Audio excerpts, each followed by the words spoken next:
The second conference for world religious leaders was held at Lotte Hotel Jamshil in Seoul, bringing together approximately 300 religious leaders from Korea and abroad, including representatives from the United States, Europe, South America, and Asia. Building on the foundation of the first conference, participants continued discussions on the current state of global religious freedom and the challenges it faces.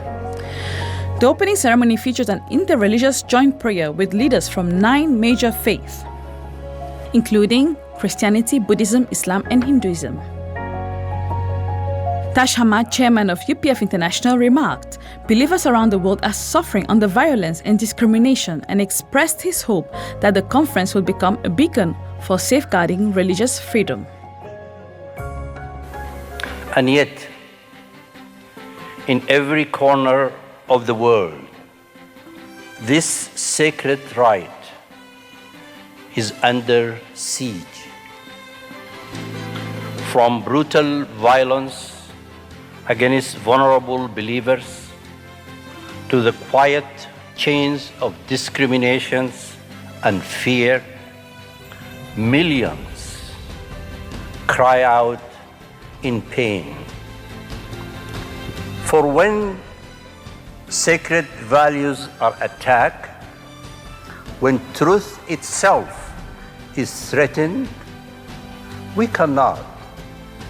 must not remain silent. Religious freedom is not granted by kings, parliaments, or presidents. It is a God-given right, written not on paper alone, but upon the eternal conscience of humanity. May this gathering shine as the beacon of light against the darkness of persecution. And may our voices, our unity, and our actions hasten the day when freedom of belief is truly universal. Reverend Pilo White, Senior Advisor of White House Faith Office, delivered a video message emphasizing that religious freedom is the foundation of peace between nations and underscoring the vital importance of safeguarding religious liberty in every country. I believe God is all of us. America, inspired by God, has always protected the right of every person to worship freely. For Psalm 33:12 tells us, "Blessed is the nation whose God is the Lord."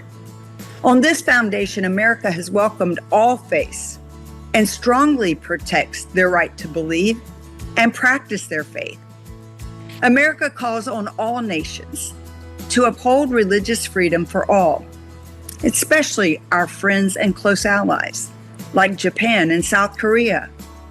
This is why gatherings like this are so critical. Religious freedom is the foundation of peace among nations. Mother Moon has called leaders from every faith to Korea to honor God, affirm freedom of belief, and work together for peace. In the keynote address, French attorney Patricia Duval introduced cases of religious freedom violations in Japan, pointing out the misguided perspective that views religions as a means of oppression. In the panel discussion, Franco Famularo, chairman of UPF Canada, Pastor Mark Burns, and co-chairman Chatindi Sikh Birdi participated, emphasizing that religious freedom is a universal value that the entire world must protect together. I found that the more we talk to each other, the more we discover that we have more the same than we are different. And until we have more and more conversations like this and gatherings like this, to where I don't see your religion, I see you as a person.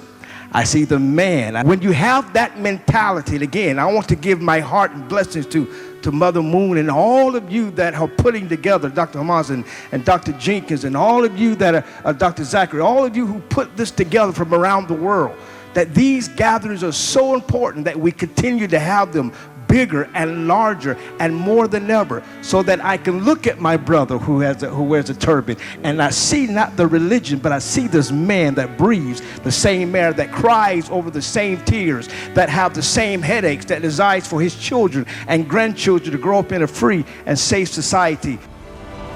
All leaders signed the 2025 statement by World Religious Leaders for Religious Freedom and Universal Values, calling for the guarantee of religious freedom, the protection of universal values, and the realization of a peaceful world.